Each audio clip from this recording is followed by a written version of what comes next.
Kinda Funny is going to San Diego Comic-Con. We're doing a meet and greet at Polite Provisions. I'm hosting panels for Deus Ex, Tomb Raider, Call of Duty, and more. And best of all, Kevin won't be there. Get all the details at kindafunny.com/SDCC.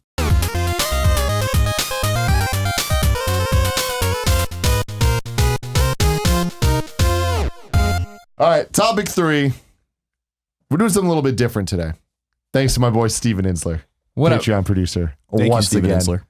We're going to do 2 topics of audience questions because there was a whole bunch. Oh, good. Whole bunch. And they were good. They were good. Okay. Some of them are all over the place. Some of them not so good. But that's why I want to address them. Gotcha, okay. All right. Blackheart Vinyl has a long one here. Hey guys, I want to talk about the relaunch of Evolve, but in a broader sense, because I know you guys didn't play the game. I adore the game, for the record.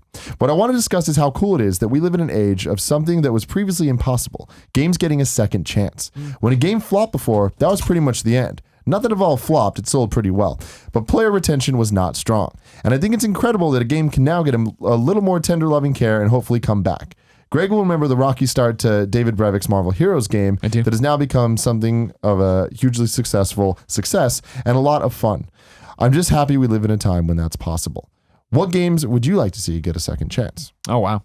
Well, I echo his point, that it's cool that you can come out and gazillion with Marvel Heroes, David Brevik's left the studio, but when David was there, he'd go around and for a year or two and be like, yep, the game wasn't that good last year. We've learned a lot, we've done a lot, we've changed it, and to the point you get now to where it's Marvel Heroes 2016 because they put a year now at the end every time to make it seem new.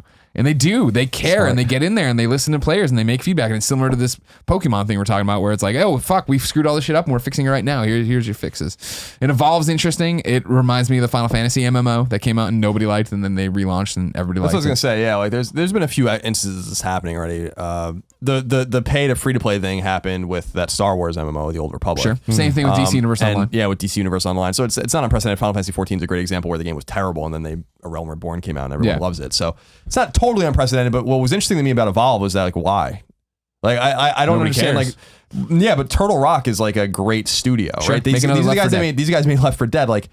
Why does 2K want them to work on Evolve again? Now I know that Strauss Zelnick, who's the CEO of Take-Two, who owns 2K, came out and said this Evolve, when Evolve came out, it's one of our permanent franchises. And I think that they're trying to stay with that. And I mean, their other permanent franchises were BioShock and Red Dead and Grand Theft Auto and all these kinds of games. So I'm well, I think it would have been smarter to abandon Evolve and have them do something new and something exciting. And maybe not something not so contingent on asymmetric multiplayer, which seemed to be a turnoff for a lot of people because that wasn't what Turtle Rock was really all about with their games that were big. So there was more about team play and stuff like that, or playing by yourself. And so I think that I really think that we're seeing a critical mass of these kinds of games that require multiplayer communities and I've been saying it for a long time where I'm you can't have all these games coming out.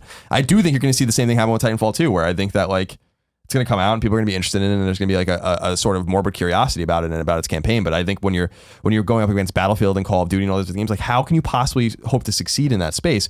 And I think that Evolve going to free to play certainly spiked the numbers on PC. The game is discounted on consoles right now as well, so I don't know if they're going to bring that model over per se. They did say they want to. Real quick, but I think it's a mistake for them to double back to why stick with Evolve. I think that there's bean counters somewhere in there that are thinking about how much money they put into promotion, how much money they put into development, all these different things, and there must be. We're so close to this being profitable or even more successful or whatever that why not?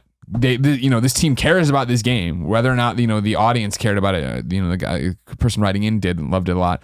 I think that they see enough in it that they're all right, cool. We can make these changes. These not simple by any means, but these little tweaks, these little changes to get people back in, to get people to try it, to get people to get invested, and not have to blow it up and wait another 3 years for the engine for the new game and this, that, and the other, and all the assets to come together. I think there's probably a thing there where it's they feel they were close enough on the monetary side and close enough on the gameplay side that they can do this. I think it's an interesting question of how much the game's press matters anymore, because that was always my conversation with David at Marvel Heroes, because he'd come by up at noon every year or whatever, talk about it. I was like, so how's it going though? And he's like, nobody wants once your game's out, right? And this is older, this is IGN removed, but once the game was out, when we were there, it was okay, cool, now it's into the community and we're done with it. It was so hard to make the audience care about something because they were coming to IGN for, we want to know what's new and hot and that you guys have the exclusive access to. And once everybody has access to it, we don't care. We go to like I always talk about brickinquirer.com. We go to a specialized site.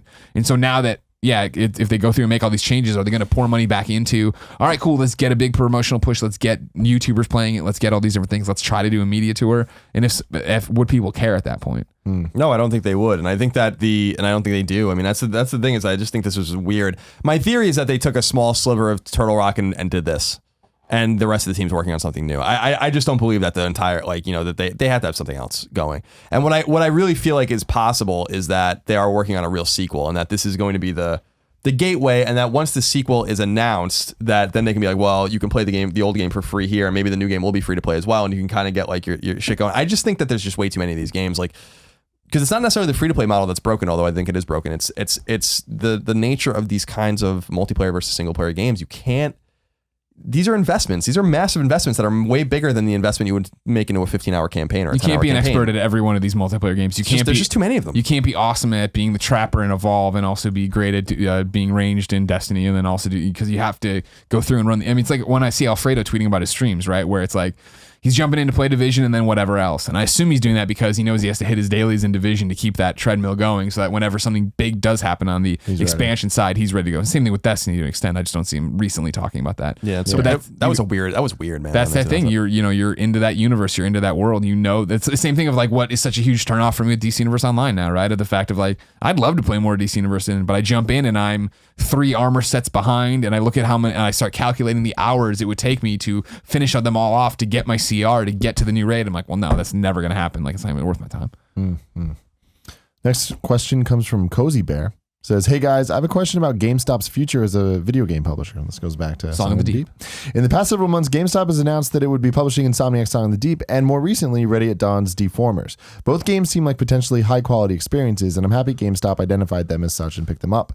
But with strong indie aesthetics to them, neither seem like the kind of game that would be able to financially sustain GameStop in the all-digital future we're slowly but surely approaching.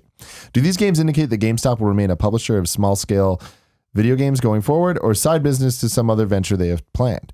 Or is GameStop just testing the waters before it jumps in and funds a major AAA caliber title that'll bring home the bacon for them? Yeah, they're testing the water. That's the big one. Yeah, you figure you don't want to go out here and have this giant move. Like, this is a big step for them. This is a big thing. They have a lot to learn, I'm sure, as they go through this. And so, yeah, you don't want to come out and be like, great, we've gotten AAA Studio X to come do this thing with us, and then not know what they're doing. And I think it's interesting with Song of the Deep of what lessons are they going to learn, right? Because Song of the Deep is critically meh right now being received, right? Mediocre being received. I like it a lot. I'm sure there's other people who like it a lot, but they put out a collector's edition, they put out a statue, and they put out shirts, and they put out a hat, and they put out a keychain, they put out a Funko Pop, and all this different cool stuff that matters to me. But suddenly, did they totally overstretch on that, where it's like, we totally thought this game was going to be 8s and 9s, and it's not, and oh god, do people care? Are they going to come in and buy this stuff? Yeah, I think they have to learn small, and then you learn small, and you put a small investment, and then you lose small and you lose. And I think that I don't think it would be beyond the realm of possibility that they lose big on this game.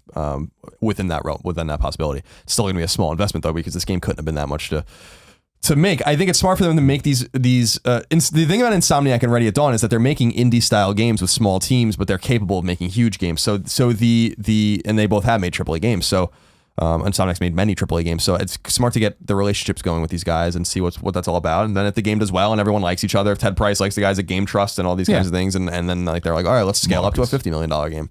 Because clearly Song of the Deep couldn't have cost more than $5 million to make or something like that. I don't know. It's just not like that. It's not Resistance. It's not Ratchet. It's not one of these games that Insomniac typically makes. It's also interesting. I'm sorry to say, it's also interesting with Insomniac wants to contain their IP, and so it's interesting to see like who owns the IP and like what the relationship is there as well. For his question, I mean, think about it from like we're talking about a publisher, but think about it from a developer, right? Of like, Naughty Dog didn't come out of the gate making Uncharted. They made different games, smaller games, and then they get on a roll, you know where you're going. They made a bunch of crappy Crash games, and then they got to where they needed to be. But you understand, I mean, like, you learn, you go, and you grow. And I mean, look at us. Like the videos we started making and now what we're trying to make, and we have an animated show and different stuff. We're moving to studio. Like, it's all about that learning curve. Yeah, definitely. Next question comes from CM14. Says, hi guys. Hi. What do you think of the Final Fantasy 15 theory that Luna is Genova? The shadows of the weapons from 7, the theory that they are connected sounds so cool. Emerald Weapon is in the Kingsglaive trailer. I can't wait for Final Fantasy 15. Here's my thing about this.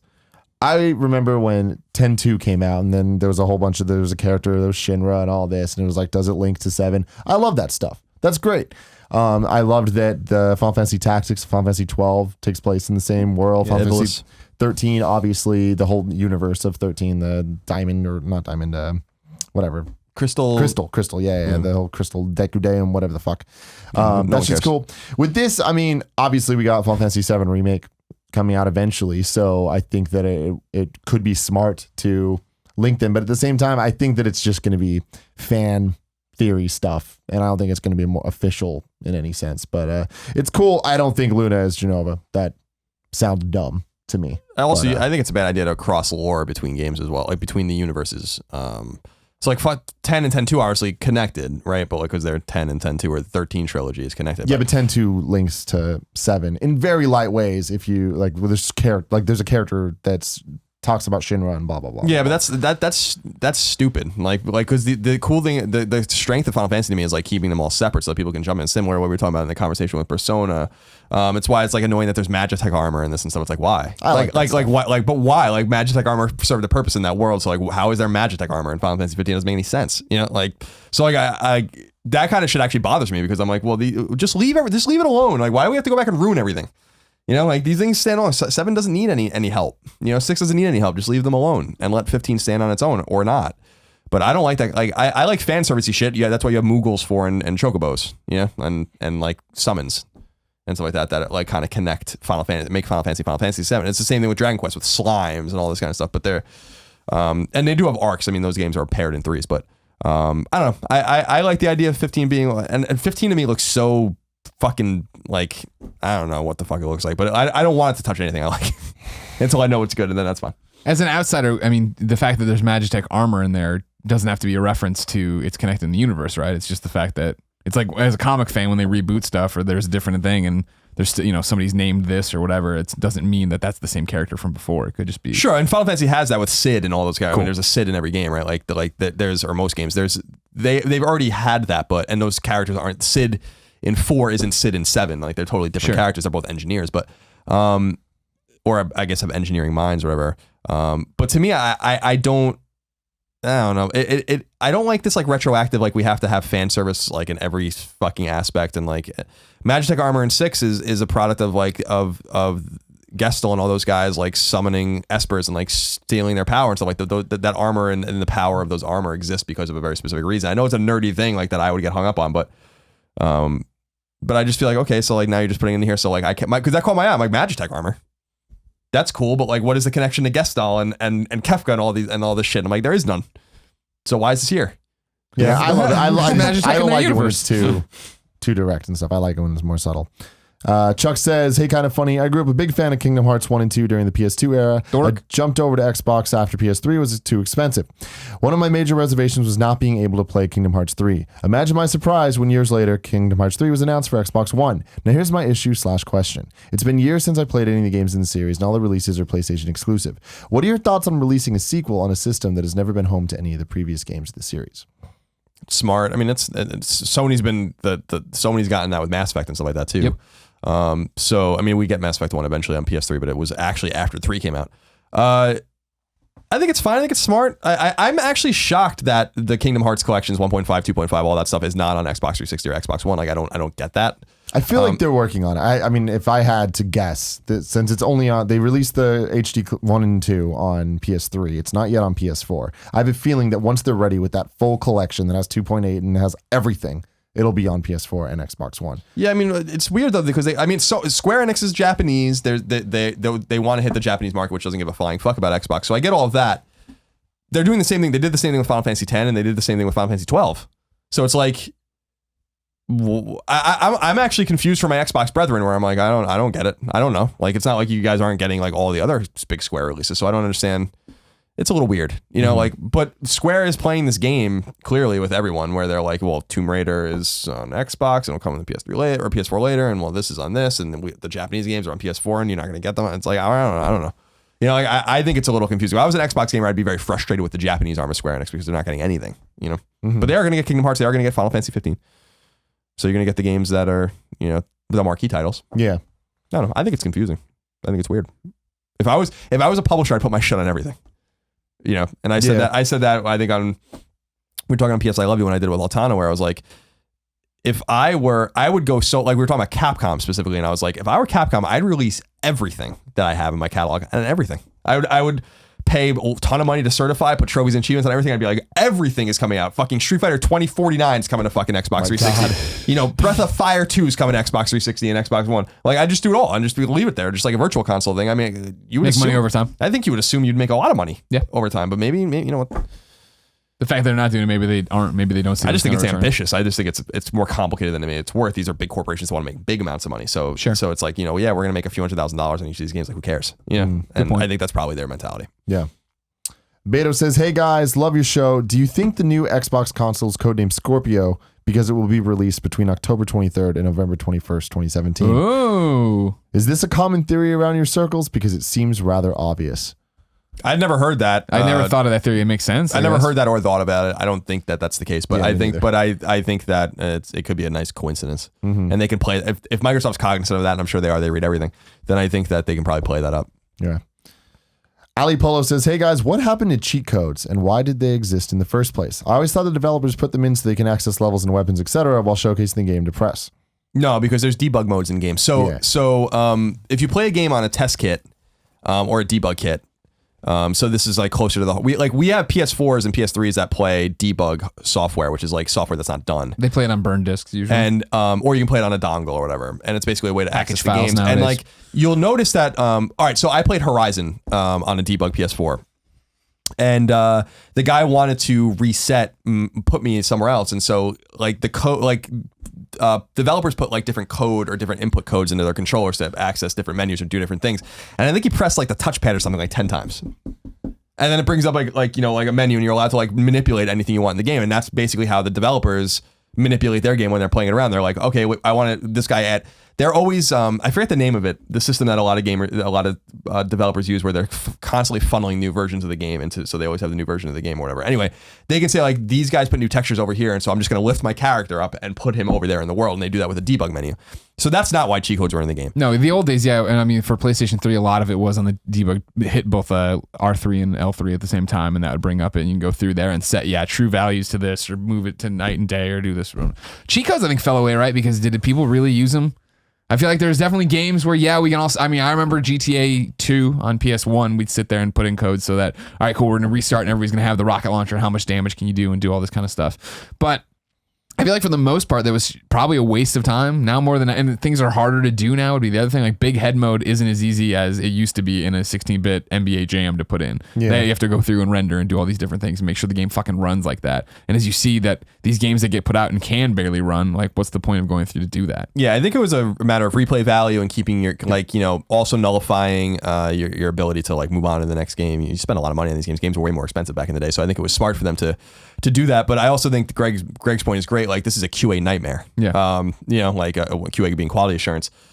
If you can break the game in a million different ways, then you have to QA all that kind of stuff, and it's not easy. It's a fucking probably actually super obnoxious. And these guys look at this and like, they have data now since the PS3 and Xbox 360 era. Like, as long as the publishers and developers put the appropriate things into the game, like they have data on everything like that you've ever done, even if you're playing a single player game.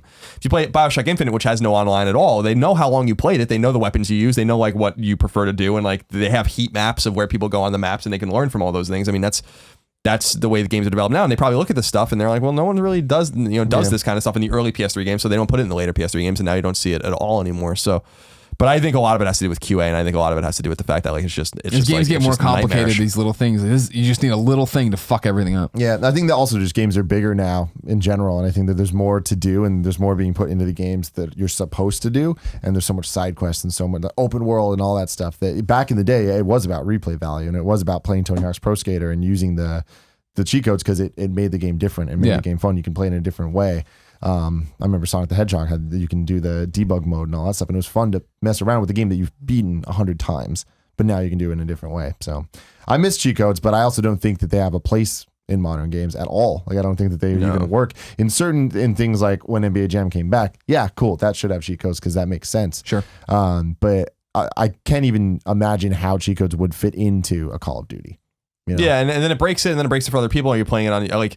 The thing that I never really used cheat codes. I didn't care much. Tony Hawk was a good example of like cheat codes that were actually fun to use, and there's other examples like Justin Bailey and Metroid and stuff like that. But or things like the Chris Houlihan room in Link to the Past and stuff like that, like these little kind of workarounds. But actually, Game Genie was like the only thing I really loved on NES because Game Genie broke the shit out of the games. I mean, those weren't cheat codes. That was like literally breaking the game. You can't do that kind of stuff anymore either. They had stuff like Game Shark and stuff like that. But Shout out to Game Shark. But again, like you can't. Game Genie what a fucking thing. Game Genie was awesome. That was a Gloob product for people that don't know. I don't know if Gloob exists anymore. And that was like a thing like where you came with these books and you can buy more books and like there was like you just put in these like this sequence of letters and numbers and then it would be like here's infinite lives in Zelda or it changes the colors like palette or like it does all these things and I'm like this is fucking fantastic. Awesome, I loved that shit. Yeah. And then Nintendo sued them I think and there was like all sorts of drama with them. Yeah. Anyway.